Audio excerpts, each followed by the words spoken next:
Now,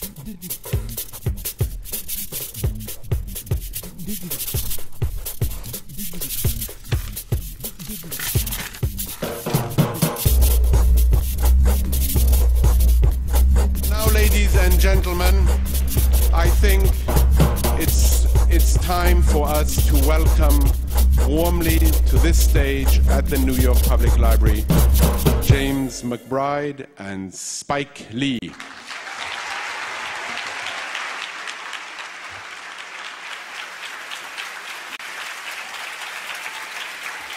What I'd like to do to start the evening is ask James McBride, first of all, when did you start reading or thinking about the Second World War?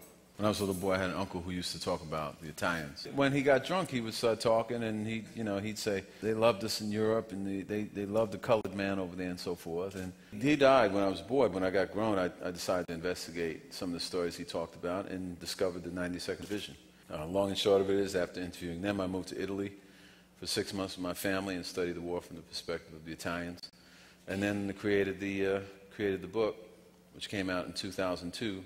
And then I was driving down the street in Pennsylvania, and the phone rang, and I heard a voice say, "This is Spike Lee."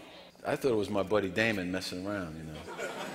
And he said, "No, it's really Spike, and I love that book." And he said, "I'm going to make it as a movie," and he made it happen. My father had bad feet, but his two older brothers drove trucks with the Red Bull Express. Patton's Third Army was going so fast, they were going beyond the supply line. So they formed a special group of black drivers who drove at night without lights, all types of crazy stuff through the German lines to keep Patton going all the way to Berlin. And so it wasn't until I became a filmmaker that I said one day I would like to do a film about World War II, but it wasn't until I read James' book that it became a reality.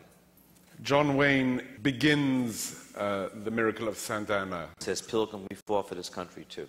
John Wayne is that icon, the heroic white man who could do anything, especially the west of John Ford. He's kicking those savages' butts.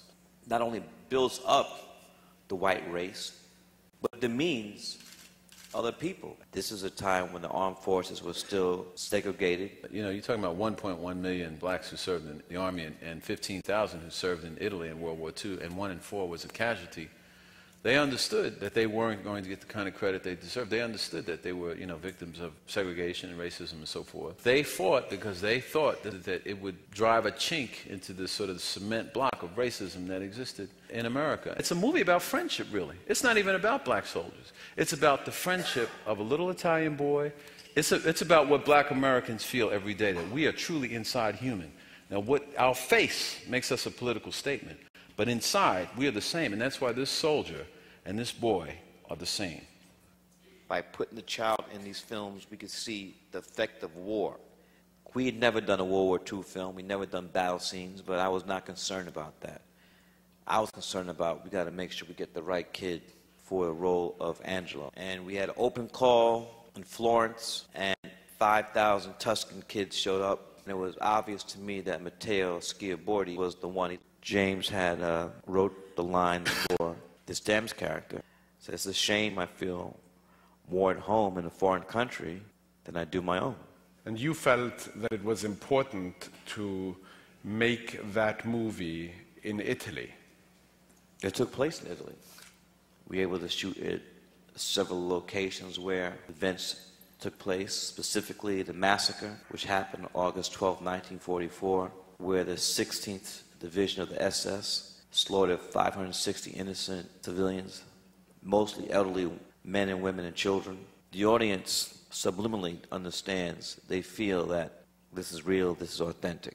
Well, in some sense, the work you're doing is similar to what good historians do. Good historians try to make the silences of history speak.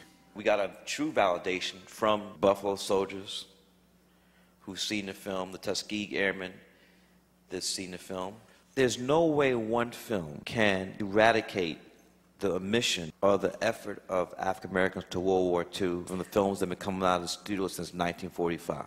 But hopefully with this film, there'll be a reawakening, because there's many more stories. There's a very famous study was done in the 1920s about Negroes in the Army, which came to the conclusion they're stupid, they have no courage, and when bullets start flying, they're going to run. They also thought that the white commanders that oversee these black troops should be from the South. Right. Because the Army brass thought that they had more experience dealing with the Negro. So that was a recipe for disaster, because you had these redneck crackers who thought these black soldiers were subhuman.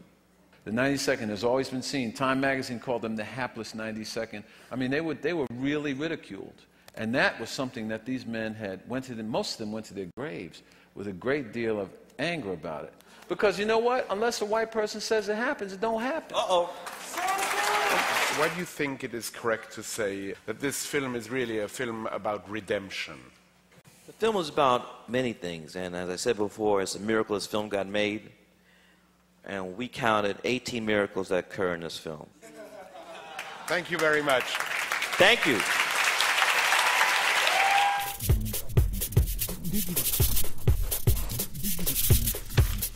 Diggity.